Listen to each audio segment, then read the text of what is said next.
All right, welcome to another episode of the Rise and Thrive podcast. I am excited about this episode. I got my good friend Ben McDonald here to talk to you guys about being a personal trainer and your first year in. Ben, how's it going? Talk about yourself.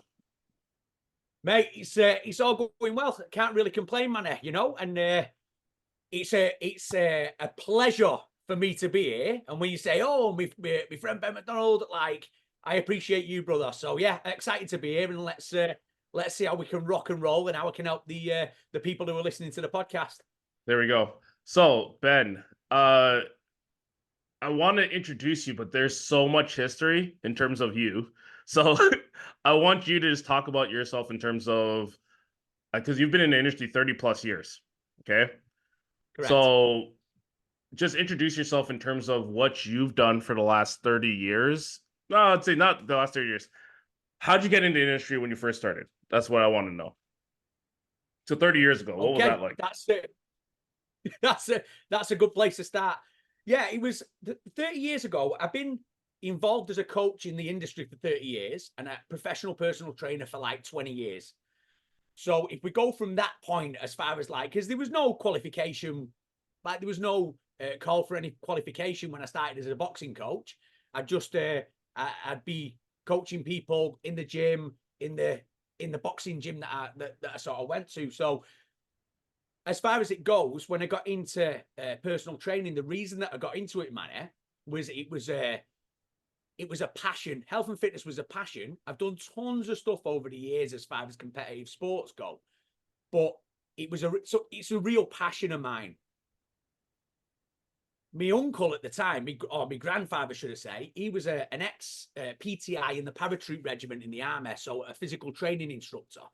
So I found that sort of really, he was like a bit of a nutter, like he'd hang upside down in a set of gravity boots and he's doing all it. I was like a little kid, but I was like, this is brilliant.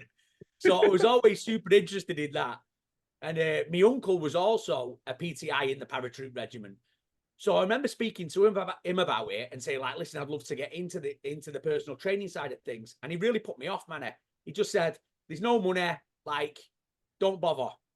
Because I'm an engineer by trade. So it was like, oh, okay, well, I'll go down that route and go down that path. And then that was the thing. Working class Manchester, man, it's not like go and get a job as a personal trainer. It's like get a trade and that'll set you up for success. So I did that, went into the trade as an engineer, got qualified, all that sort of stuff. And then when we had, my daughter was younger, so probably around, what would she have been? She'd have just been maybe one or 2 years old. We went and moved to Rome in Italy. So we lived in Rome and we lived in a place, we lived in Rome for a while in a place called Piramide. And then we moved to a place called Vitigno, which is in between Rome and Ostia on the coast. So we were there for about a year, I'd say, and then we came back, and I started back as an engineer, and I bought a car, man. Right, I bought a car for £200. So £200 car, absolute banger. Do you know what I mean? So absolute banger of a car.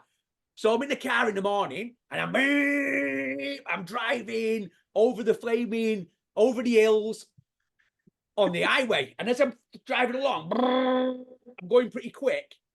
And I can see the traffic backing up. So I go like this as I'm driving along, boom, and I put my foot on the brakes. Car goes, bang, and flaming screeches like across the highway. I'm like, what is going on? So I managed to get it off the highway onto a slip road.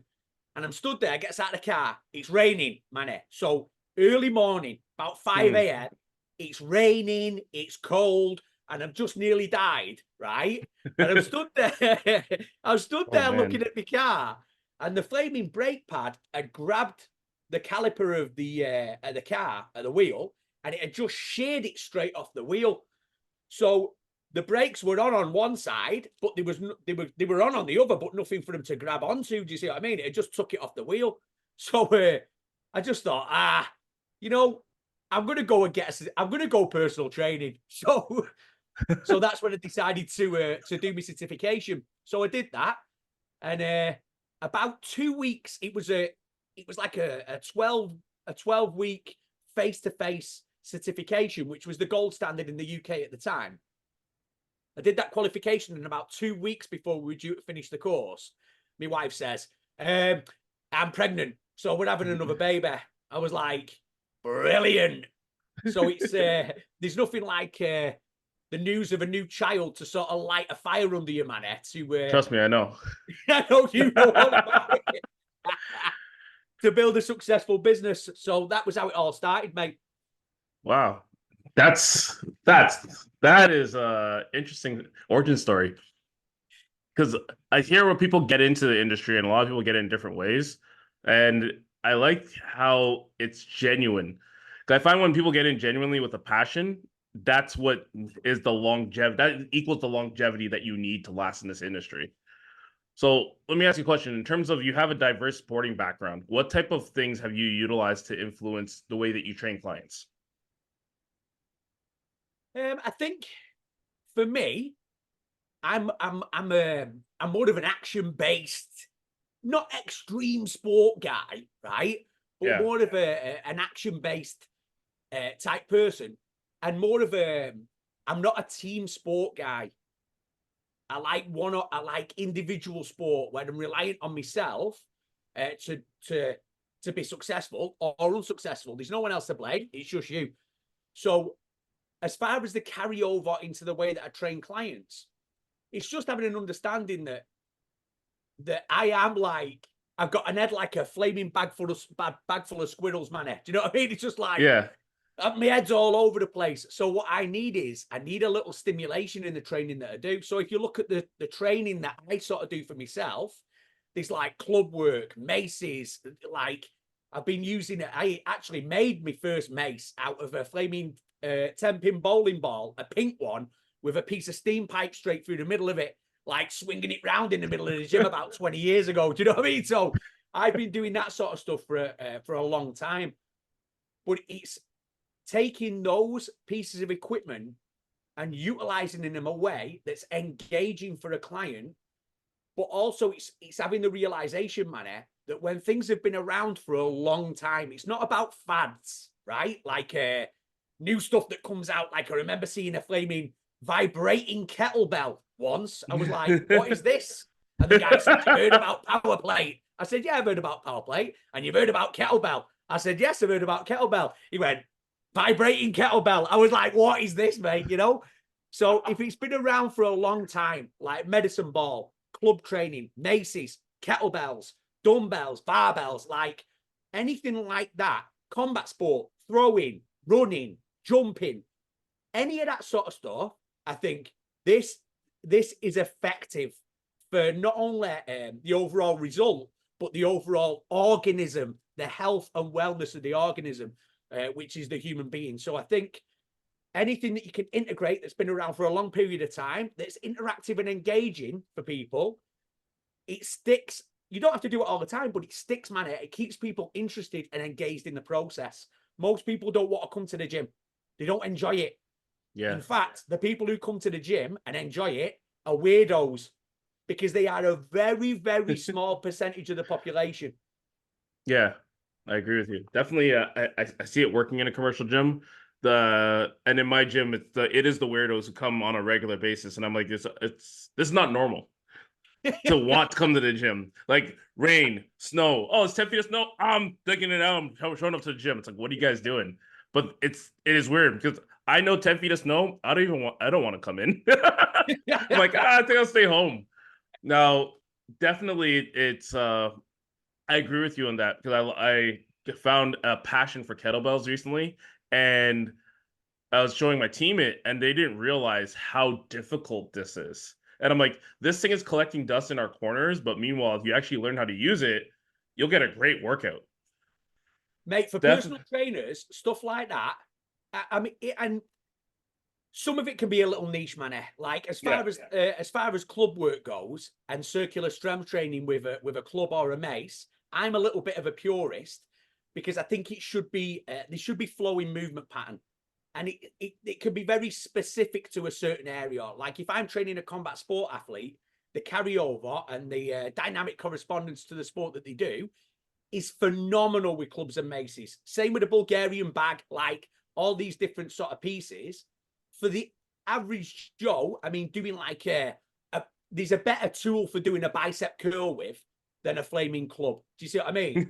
Yeah. But as far as kettlebells go, for a personal trainer and for a client, like just a super, super versatile tool that you can use with limited space and you can use for multiple results, metabolic conditioning, strength training. Like you can use it for tons of diverse application. Yeah, I agree with you. So back to like you first started, you've seen a lot of new trainers come into this game. What qualities do you think are essential for personal trainers to effectively train elite athletes versus beginners? Elite athletes are easy money. Yeah. Elite athletes are super straightforward because they're motivated. Yep. You know what I mean? You say, Yep. here's what we're going to, it could be the most boring thing in the world. And it can be super repetitive. And if it's going to give them 1% improvement, they will do it. And they will not veer off course. So they're super straightforward to train, man, believe it or not. Most of them have a ton of talent already. Yep. So they've been training for years and years. All you're doing is taking something and just refining a certain component. Like for me with combat sport athletes, what I used to do, I'd get them on the pads, and I'm not a technical pad man. I'd get them on the pads, and then I'd be able to see where the deviation is. Where are they leaking power? Where are they losing stuff? What's the conditioning like? Are they breathing through the nose? Are they breathing through the mouth? Like all these different things. And from that, I would design a program to iron out the little weak links in the chain. That's what I used to do. Now with a beginner or a novice, they don't have the foundational. They don't have the foundation of skill. They don't have the and it's not negative, man. It's not a bad thing, right? It's just what I see. So they don't have the solid foundational fundamentals of body awareness and movement. Like they have no capacity for it. Not all the time, right? But a lot of the time, that's what you see. Also, as I said earlier, they don't want to come to the gym. Right? Yep. That's what it's like. So what you've got to do is you've got somebody who's not really aware, who needs repetition of movement in order to perfect the movement, right? Yeah. But also doesn't want to be at the gym, so doesn't want to be repetitive with what they do. Do you see what I mean? Yep. So you sort of caught between the rock and an hard space. With a pro athlete, man, the only thing that they do is train, sleep, eat. Done. Pete. Yeah. But for a beginner, novice lifter, they've got work, kids, stress, like all these different things that come into play. So their performance and the capacity that they have, it varies massively from day to day. So I think as trainers, what we've got to do is, it's a fine line. With a beginner or a novice, the key thing for success with them is just getting them to the gym, man. If you get them to the gym and you just get them running up and down the turf, they will get a result. But if they're not coming to the gym, they're not going to get any result. So I suppose the biggest thing is finding out what motivates the client, but also having the ability to recognize that, yes, they need a periodized plan that's structured, but when do you stick to that and when do you deviate from the plan to keep them engaged and match their capacity? So speaking on that, like periodization, I like that topic. How do you utilize periodization in your training sessions? Mate, there's tons of stuff that you can do. Like, so much stuff that you can do. People get wrapped in sets, reps, rest period, like all these different program variables. But it can be super straightforward, mate. Like for me, sometimes what I'll do is I'll have stuff that's supersetted in a program. Sometimes if it's strength training that I'm doing, I might drop it out of a superset and pop in same exercises, but now it's just a straight set with rest period so that your nervous system can recover. Sometimes what I'll do is we're going to do a little metabolic conditioning, same exercises, but we just go and just put them in a flaming giant set. Do you see what I mean? So just having the ability to vary stuff with the recognition, man, that people do need a periodized plan, right? The closer you get to your genetic potential, the more you need to focus on the periodization and the progressive overload and planning of a program. When people walk in the gym and they're so far away from the genetic potential, you could literally have them doing anything. Yeah. And they would get a result. As they get closer to the genetic potential, that's where you've got to be like, okay, now we really need to track. We really need to sort of tweak things on a regular basis just to keep giving the small stimulation for the biggest result or biggest change that we can get.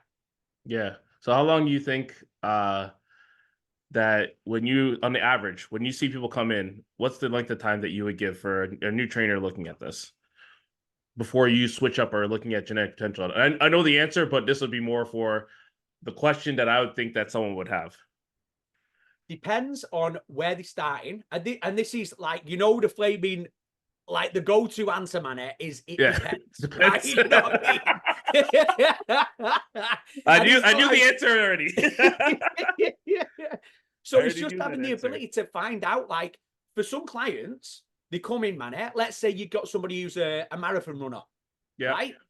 They walk in the gym, their cardiovascular potential or genetic, not genetic potential, but the cardiovascular system is like, it will be on point, like as far as aerobic capacity goes. But the movement and the strength, the range of motion, like all that sort of stuff, that's a totally different story. Do you see what I mean? You may get somebody who comes in who's a strength athlete. Like they've been lifting heavy for an X number of years, but they've not been working to a complete range of motion. They've not worked on the mobility. They've not worked on the cardiovascular fitness. So what you've got to look at is, what is the area that needs the improvement? That'd be more the question that I'd sort of ask. So when you look at it, you've got to have the ability to assess each area, because everybody needs all of them, man, within reason, right? Unless you're a flaming high-level professional athlete. Issues start when people live in extremes, man, right? Yeah. So if you don't do any training at all, that can cause an issue. Yeah. If you do, let's say if you don't lift any weight, let's start there. You don't lift any weights, right? Can cause an issue. You lift too much weight, like you're always doing 1 rep max in strength training, right? Yeah. That can cause an issue. It can beat you up over time. Yep. You don't do any cardiovascular training. That can cause an issue. You do a ton of, like you're running a marathon every flaming morning before work. That has the potential to cause an issue for you. So you've got to just find out what the client's overall objective is and go, whip, like, give them what they need and straight down the middle. Don't live in an extreme either way. And that's where you just got to find the sweet spot, mate. So it really, I know it really does depend, Manny. My apologies. Oh no, I agree with you. And hearing it, I always hearing it from another person, another person that's been in the industry for so long, people need to hear that, like, it's over and over again, because a lot of times they're on social media and they're on TikTok, they're on all these different platforms. They're seeing people changing up things, trying different things, doing weird things in the gym, and they're like, "Oh, I want to try this with my client." It's like, why? Because of I saw it on. It's a trend, and I'm still not understanding why you're adding it to your client's session. Like, what is it going to do for the client? How is this relate to back to their goals? How's it going to help them? How's it going to help them get results? Period. Like, is it, you can show me how it can help get results? Go ahead, go do it, have fun. But if it's deviating from the course of action, don't do it. There's no point. Mate, what trainers tend to do, man, right, is the stuff that's going to have the biggest result for a beginner or novice lifter is the fundamentals, right? Yep. Like the stuff that they're doing already, that'll, if you can optimize it, they will get a ton of results. So stuff like sleep, breathing mechanics, like all these different stuff like that they do already. Everybody sleeps, everybody breathes, hopefully, right? You know what I mean? Everybody eats, everybody drinks. So if you can just optimize certain areas like that, do not do not try and progress people too quick. It's recognizing that the nervous system adapts the fastest. So this is one of the big things that happens with trainers. They see that the clients can lift the load, so they go, "Let's up the load." Like, but it's not a muscular adaptation. It's a nervous system adaptation. It's through motor unit recruitment, increased rate coding, increased motor unit synchronization, blah, blah, blah, all these different things that can happen, man. In the same workout, you'll see clients get stronger, especially beginners. So these are the people that pop up on social media. Oh, it's another PR. Like, and then the week after, oh, it's a PR again. Like double body weight on a deadlift. And then the thing is, after that, you never see him again.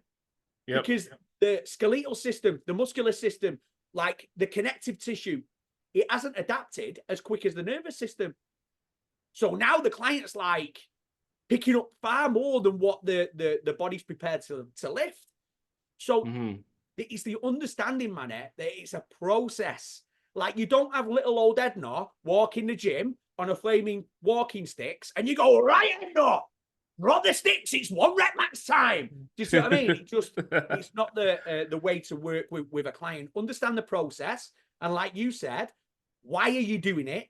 And how is it going to benefit the client and get them to the goals in a safe and structured way that is engaging for the client? Yeah. So you mentioned before, you mentioned working with clients and working on their breathing techniques. So let's get into that in terms of how do you incorporate breath work into training programs and what benefits have you observed from its practice? Mate, it is like, if I could go back, right, to the start, if I could go back, and I mean, right to the start, man, like 30 years, if there's one area that I personally believe should be the biggest area of focus for any trainer, it is breathing. It has absolutely blown me away. And I'm not talking about like yoga practice. I'm not talking about like the universal and like meditation and all that, which is all good. Don't get me wrong. I'm not talking about it in that sense. What I'm talking about is for the overall well-being, physically and mentally, for a client, you will not have a bigger impact than breath work, because it will affect absolutely everything from digestion to stress management to energy levels to sleep to absolutely everything that you do. It'll increase your strength through intra-abdominal pressure. Like, it's just insane. And like I say, Manny, before, everybody does it. So all you've got to do is optimize it, and the client's off to the races. If you don't optimize it, man, like, it can have such a negative impact. If you look at, like, I did a course with a guy called Patrick McKeown, back, I think it's like 7 years ago now. Phenomenal course. Like, I walked in, 3-day course on breathing. I was like, what? I thought, I've got it. I'm pretty good. I walked out of there. I was like, how am I not dead? I'm a flaming vampire. And you know what I mean? It was like, it was a full thing, because it was all about like, the big thing, man, is nasal breathing. Like, that is that's the number one thing when it comes to breathing. And people talk about like breath holding, low, slow breathing, all this, that, and the other, like tons of different components. But really, when you boil it right back down to the very sort of minutiae, the one thing that can improve all the areas of breathing is just breathing through your nose. It's super straightforward. And clients, when you say to them, yeah, I just need you to breathe through the nose, mate, they're like, what? You say, yeah, can you do it? They go, yeah, it's easy. You say, great. So just breathing through the nose gets the diaphragm in the game.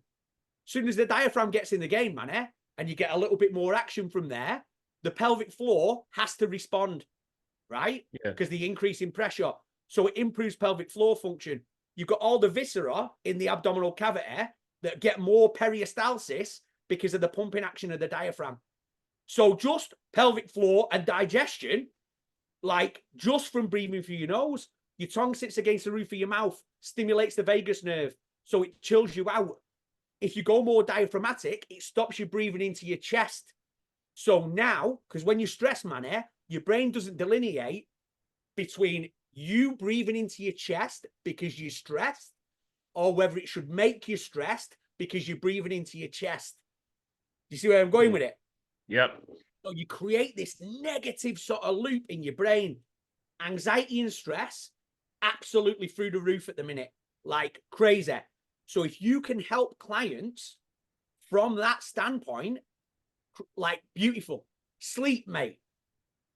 Nasal breathing helps you to down regulate and sleep. Also, what it does is puts the tongue against the roof of your mouth and optimizes your airway. So when you sleep better, you can improve so many different things from cognition all the way through to body composition. One poor night's sleep, man, over the following 24 hours, caloric intake was shown to increase by 480 calories. You know what I mean? So if you've got a client who wants to drop a little bit of body fat and they're not sleeping great, like you're fighting against it, you're up against it. But if you can improve the sleep just through breathing techniques, it's crazy. Trained a very high level cyclist and I trained him for 3 years, right? And he said to me, he said, do you know what, Ben? The best thing that we've ever done. I said, what's that? He said, breathing. I looked at him, I was like, we've trained together for 3 years and the best thing we've ever done is breathing. And he goes, yeah. He said, 100%. I did a lot of simulated high altitude training with him for splenic contraction to increase VO2 max and like increase EPO release and all that sort of stuff, right? So it's not something that I don't need to train. I don't need to be stood there, man, right? While he's doing that. He gets a flaming SpO2 monitor on his finger and I show him how to do it and he does it himself. Is there a process that he needs to go through? Yes. We need to make sure that they have the capacity for it in order to do it, but I don't need to stand there while he does it. So for him, he said he has all the monitors, man, like speak computers everywhere when he's doing his stuff. You know what I mean? He said he can do the same workout or the same cycle thing, right, that he did previously, and he can do it in a full heart rate zone lower than what he used to do. Wow. And he said that it was not through the training, it was through the breath manipulation. So it has transference, brother. Honestly, man, like one thing, if you want to make a client feel successful and you want to see a ton of improvement and a massive impact, that would be the one thing for me. I want to say that's the one thing that trainers often forget, because when they start training clients, they go right into like, all right, let's see you move. All right, let's see you do this. Let's do this. And they start throwing on the machines. And then the client will ask, so how do I breathe? All right, so just breathe in, breathe out. Okay, cool. And they just keep on going. And they don't spend a lot of time talking about like diaphragmatic breathing, the importance of breathing, lowering cortisol levels, lowering stress levels. Like they don't talk about any of that. And I want to say it's probably because trainers, there's a lack of knowledge for trainers in terms of the importance of breath work, but also like there's not a lot of videos out there, not a lot of YouTube videos out there about breath work. So therefore, there's a lot of people not getting information on it because of the fact that there's not a lot of people talking about it. Yeah, there's a market for this. I think we do it to ourselves, Manny, eh? Like, I think the way that the fitness industry is going at the moment is there's a perception of like an elitist sort of environment where it's like, you know, it's like a big secret. It's like, I've got to do X, Y, Z, you know. People look on social media, they see people deadlifting 3 times their own body weight, walking on their hands, like doing all this crazy stuff. And it's not, man, it's not negative when I say that. I'm not saying don't do it.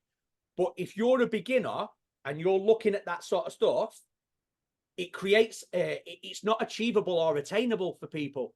Yeah. So what happens is when somebody comes in to see you, then you've got to say, yeah, oh, we need to do so many reps, so many sets. We need to do X, Y, Z.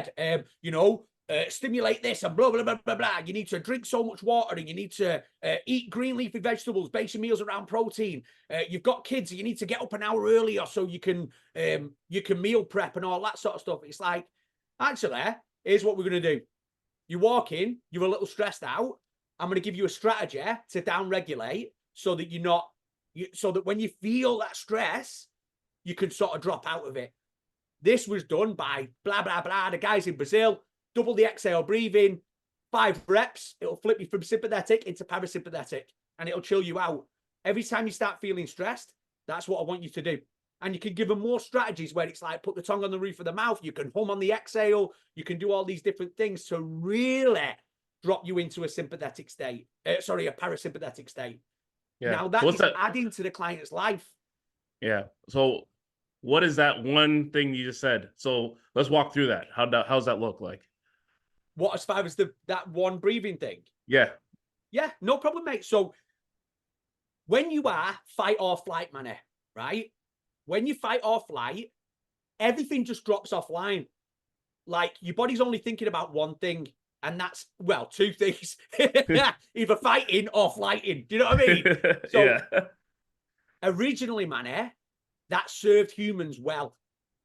Also, coupled with that, human beings have a negativity bias, right? So a negativity bias is like you see a bush rustling, right? Yeah. You think, I'm not going over there because there might be a saber-toothed tiger in it. Do you see what I mean?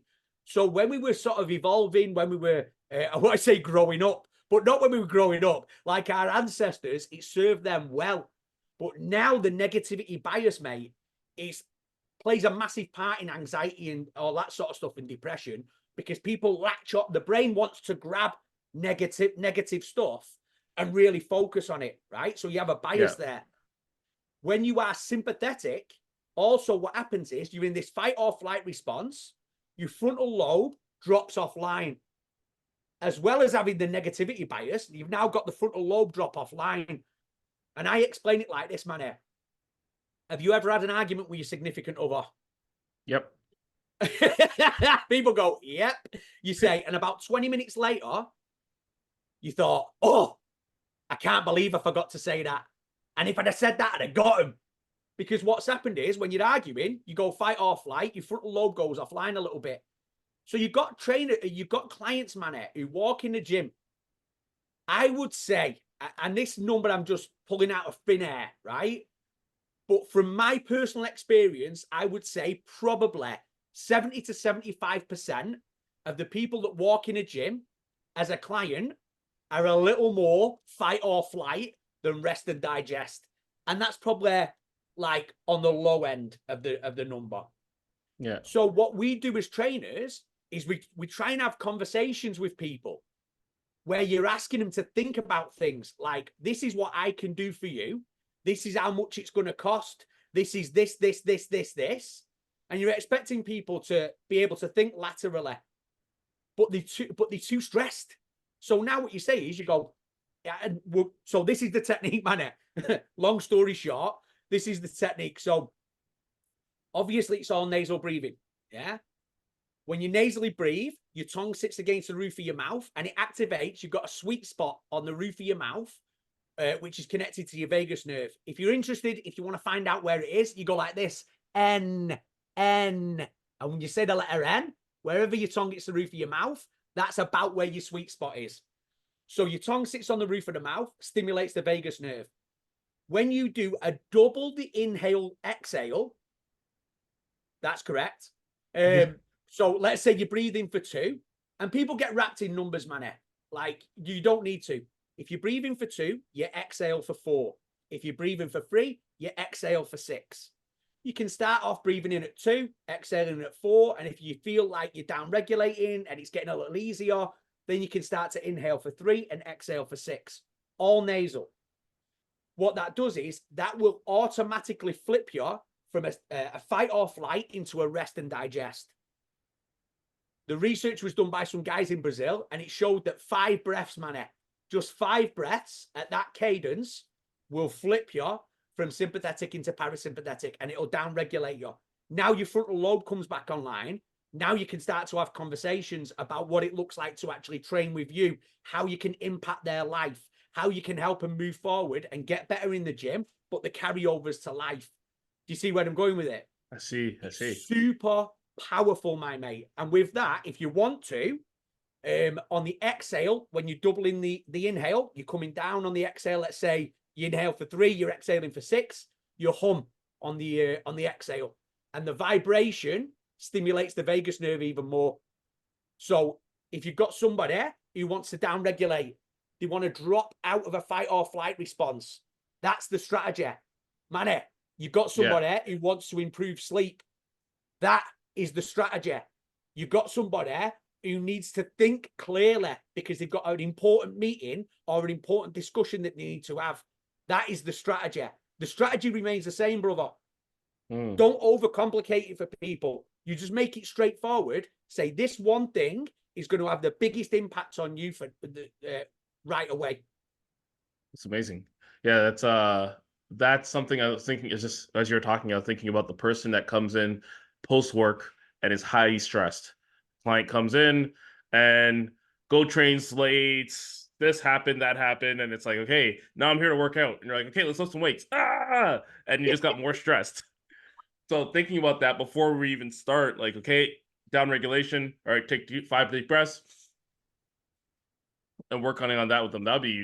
That's a good thing to implement. I like that. 100%. Like what trainers need to have, man, is the ability to cut bait on a training program. Like trainers tend to be sort of super focused on like, this is like we spoke about periodization before. Yep. And you're in a strength training phase. So now you've got the client, exactly that person who you just said walks into the gym. So are they, training is a stressor, right? So there's 2 different types of stress. There's distress and there's eustress. Distress is negative, eustress is positive, right? But both are still a stress. So when your stress cup is full, do you need to add a training stress into it? Not really. The cup's going to overflow. So how do we cut bait on the program? And I'm going to give you an example, man, right? Here we go. So I remember training a client. This is like years ago, brother. And it was in Canada. So I'm stood there. Lady comes in. She's like, and I got a lacrosse ball in my pocket, right? So she comes in and she's like, oh, what a day. I said, what's going on? I've got the program, right? I'm looking at it. I thought, nah, this is not happening today. So she's talking away. She's like, oh, this happened and my boss did this and all these flaming papers on my desk and blah, blah, blah. And she's going on and on and on. So I just go like this. I chuck the flaming program on the ground and I step back a couple of paces and I pulled my lacrosse ball out of my pocket. And as she's talking away, I just bounced it on the ground to her. She catches it like that. I said, bounce it back, carry on. So she bounced it back and I can't catch it. She's carry on what she's doing. And then I go like this, man. I bounced it off to the side. She goes like this, catches it, and she looked at me and I went, oh yeah, it's on.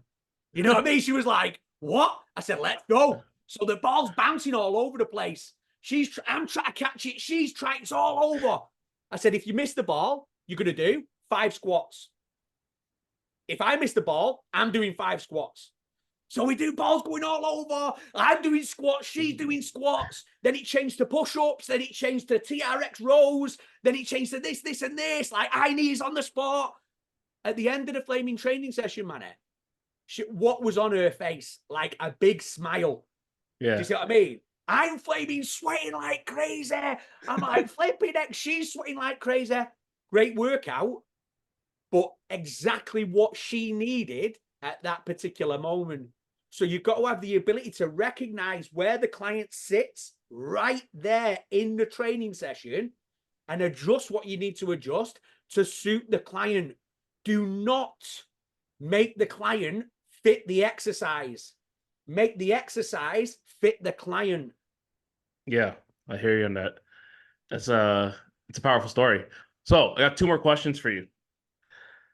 And this one is, okay, what would be, you're a brand new trainer or you're dealing with brand new trainers. What is the for continuing education, certifications, what's the benefit on the career for doing that? I think the biggest thing that trainers lack is confidence in what it is that they do. They don't have the confidence when they're talking to clients, and it all pays back to authenticity, man. Like when you talk to somebody authentically, people pick up on the vibe. It's like, I know what I'm doing.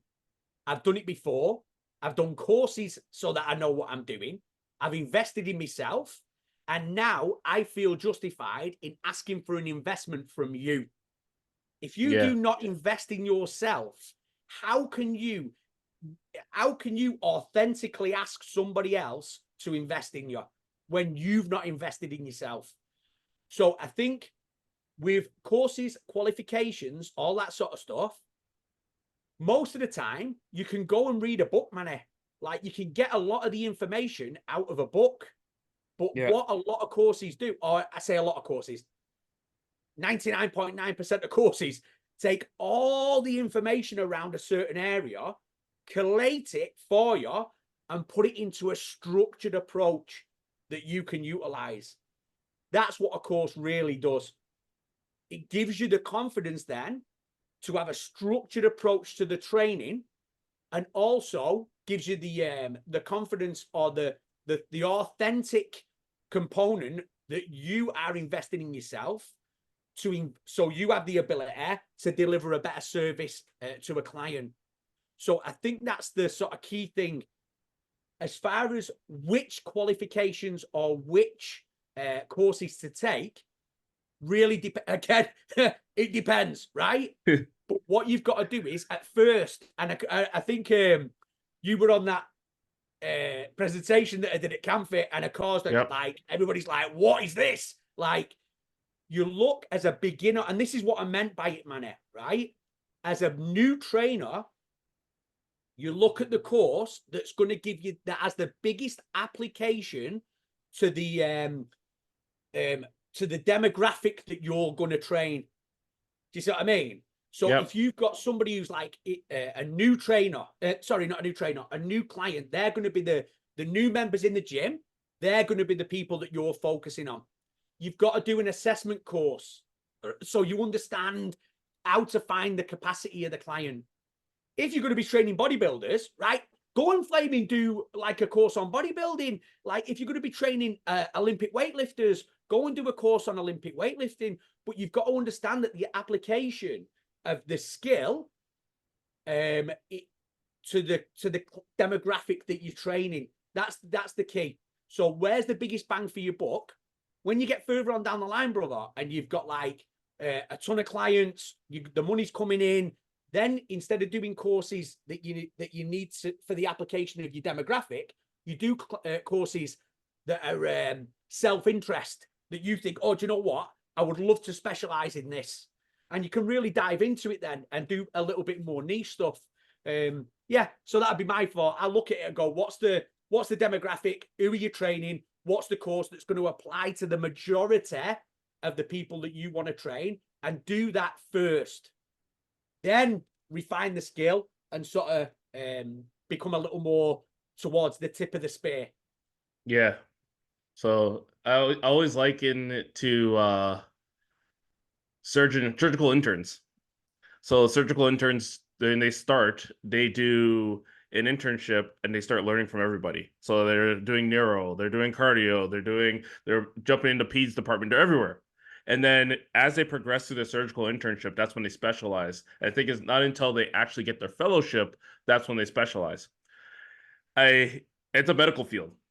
I laugh because in the personal training realm, the rules are not there. But we can see in other health fields where they've made like, this is how you can become successful. And us, we're like, all right, figure it out and we'll see you in 5 years, hopefully, maybe. But definitely, I think I definitely agree with you in terms of certifications and like doing the assessment course first, especially for any trainer. You graduate a kid, that's amazing. You got theory. All right, so show me how you're going to train this person. I'm going to train them like this. That is not an athlete. That's a person walking in. How are you training this person? and there is a gap. So definitely, I definitely think the getting the assessment course done and then going into another course and then going to specialization is the coursework that I see. Okay, last question. Just so we're not running out of time, but I want to respect your time. Can you share any memorable success stories of clients you've trained and what lessons new trainers can learn from these experiences? Mate, there's a lot, right? There's a lot from sporting performance, from professional athletes through to sort of beginners. The biggest ones for me, man, are where you see the emotional and mental change combined with a physical change. It honestly, brother, it blows me away.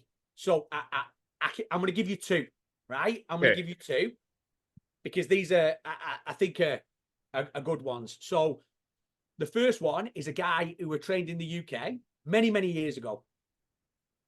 When he came to see me, I think he was like, I can't remember off the top of my head, like 6'2", 6'3", and 11 stone. So what is that? That's I think there's like I think there's 14 pound in a stone. So he's like It's 140 pound. 14 in a stone, yeah. Yeah, so 140 pound. So absolutely like that. Super, super slim, right? Massively introvert. Lived at home with his mum, like not wasn't with anybody in a relationship or anything like that. So I trained him for a number of years. And at one point, he was up to still 6'3", right? I didn't stretch him or anything, man. Do you know what I mean? So he was still the same height, but he ended up putting on, and he was very much like an ectomorph, like super. You know, that was his genetic sort of makeup. So he ended up getting to about, I think he got to about 14 and a half stone. So I'm not too sure what that is now. He put on like, what, 40 pound, 40, Yeah. 40 odd pound of lean muscle mass. Mate, he was jacked and Wow. ripped. But it took a long time and we had to like really dial in everything, nutrition, training, recovery. We had to really be tight on it. But he went from that. He came out of his shell. He was he's now a partner in a company. Like ladies Wow. were like, you know what I mean? He had like plenty of girlfriends, like beautiful ladies, like just, but it was the change and the confidence that he had was crazy. Like, so to see that change was phenomenal, phenomenal. And like I say, it was more about the emotional change and the mental change than it was about the physical change. Yeah. Yeah. Then when I came to Canada, I trained a lady. So this lady, she was at the time mid to late 40s when she started, and she was in a corporate world. So I started training with her. Never trained before, never lifted weights. Always makes me laugh because she was like so scared of picking a barbell up. Like we've done tons of kettlebell work, movement pattern training, all this, that, and the other. Built a cardiovascular capacity. I said, right, Monday we're going to be we're going to be picking a barbell up. So Monday she comes in and she says, Ben, I need to speak to you. I've not been able to sleep all weekend. I said, why? She said, I've been too worried about this barbell thing. You know what I mean? It's just funny. So she ended up losing, I think she lost 62 pounds Wow. of body fat and then put on, I think it was like almost, it was either 16 or 20 pounds of muscle mass. Crazy. Like it was phenomenal to see. Like, and she's jacked. Yeah. But for her, mate, she was corporate. So she like left corporate, went and got a personal training certification, did a precision nutrition, like took a load of qualifications, became a personal trainer, ran boot camps, all that sort of stuff at 50 odd years of age, totally changed the direction Wow. she was going in. Do you see what I mean? So it's like, it's understanding, I think, for trainers that it's not just the physical, brother, right? For some people, the physicality doesn't change. Like they might get stronger or they'll get like cardiovascularly more fit, but they may not change outwardly too much. It's the internal change. like the resilience that people can build, the confidence that people can build, like that is the power of what it is that trainers can do. It's not just like, oh, 1 rep max, you know what I mean? It's nothing to do with that. Also, man, it's the ripple effect that you have on people's families. It's like you've got Hmm. people who come to see you, man, and you say this to trainers. It's like sometimes you feel like a therapist because Yep. you're talking. These people are like, you know, you're talking to you about all sorts of stuff, recognizing obviously we're not therapists, but it's having the ripple effect where it's not just the person that's in front of you who you affect.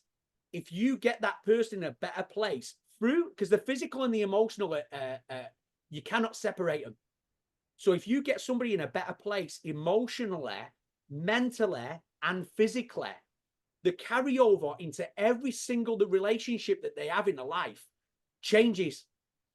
So it's not just the person in the gym, it's the impact that you've had on their life and the people that are in their life. And it's a positive impact that you can have if you want to be a health and fitness professional. Wow. That's those are both powerful stories.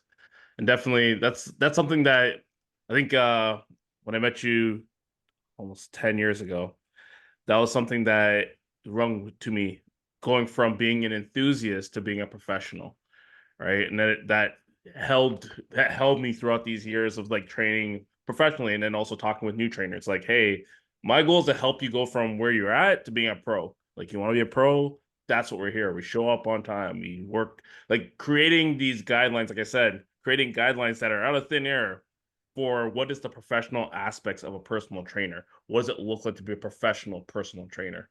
And as I continue down this journey, and as we continue down this journey of helping the newest people walk into this place, hopefully they hear this type of stories and realize that you're bigger than you think you are, and the industry needs you.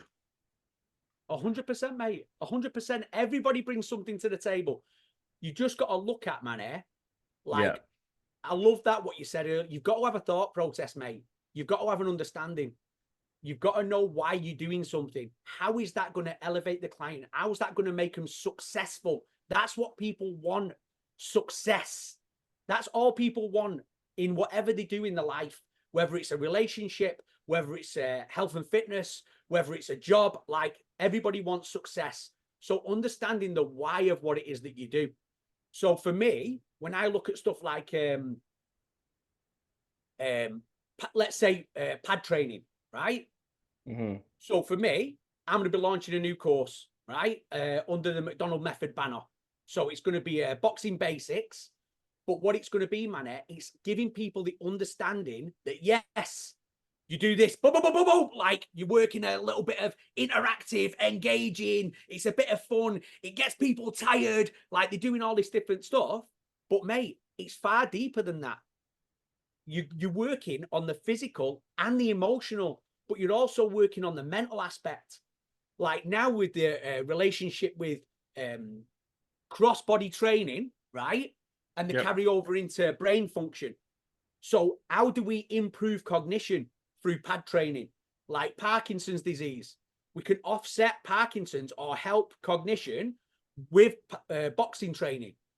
Like the co-contraction, the depth perception, it lights the brain up. When you walk, man, your foot has a pre-activation before your foot hits the ground. When you punch something, now, once you get it, you have a pre-activation for the upper body as well. So I think that as we start to develop, or like speaking for me personally, as I start to develop these workshops under the McDonald method, like the boxing basics, it's going to be a little bit more of a thought process for people to understand the why behind what it is that you're doing and how it can help and affect in a holistic way as opposed to just the physical. What you said earlier, Manny, about the people struggling with communication, building rapport and being authentic. Yep. You know, you know that I'm going to be bringing out the Connect Like a Champion, which is going to Yep. be a 4-hour workshop. So that's going to be specifically geared around how you can communicate and connect from a place of authenticity with the people that are in front of you in a one-on-one environment. So I think that's the direction that we should be going as an industry a little more, and try to get away from the elitist mentality and making things a lot more inclusive and not exclusive. I agree. Okay, Ben, that's our time. But before we go, what do you have coming next in the next couple of days, next couple of months, and where can people find you? Mate, I'm going to be, like I say, I've already launched the Present Like a Pro, which is more geared around public speaking, how to connect effectively with an audience. What I'm going to do is I'm going to strip that back into, that's still going to be available, but I'm going to be launching the Connect Like a Champion, which is more like the baby brother, you know, or the baby sister, like whatever you want to look at it like. That'll be more of a 4-hour workshop geared around authentic connection, how to find your authenticity and how to relate that to the person that's in front of you through verbal and non-verbal communication, even breathing. Like there's going to be some stuff in there on breathing, matching your cadence of breath to theirs, and resonating or vibrating on the same level, like resonance stuff is pretty cool. So I'm doing that, and then also I'll be launching the McDonald method boxing basics, which is going to be a total holistic approach to combat sport and how you can utilize that with a beginner in a safe and effective way for you and for them. So those are the things that I've got coming up, and they may lead into some more combat conditioning type stuff. So it's exciting times, man. Like I'm flaming ready to rock and roll. Do you know what I mean? I'm like, oh, let's get it. And also I'm going to be at the Canfic Pro Convention on the 10th, 9th and 10th of August. And I'm going to be presenting Breathing for Performance, which is going to be all about how breath manipulation can be utilized to improve performance. But what is performance to you? Is it mental? Is it physical? Like, how can we manipulate things to affect overall performance? There we go. Well, that sounds like a very eventful time. I'm looking forward to catching a couple of those things. So, if you like this episode, I want you guys to. Oh, wait, your Instagram. What is your Instagram? Oh, right. So this is super embarrassing. My Instagram is Ben MCD 1976. Yes, that's my year of birth, right? My daughter's like, you can't do that, Dad. You know. You can also find me on McDonald Method at McDonald Method. And then also, if you want to check out the website, it's mcdonaldmethod.com. MCDONALD. There we go. All right. So that's it for today. If you like this episode, share it with a friend. Looking forward to the next Rise and Thrive. I'll see you at CanFit. And hopefully I see you guys at CanFit too. All right. That's it. Take care.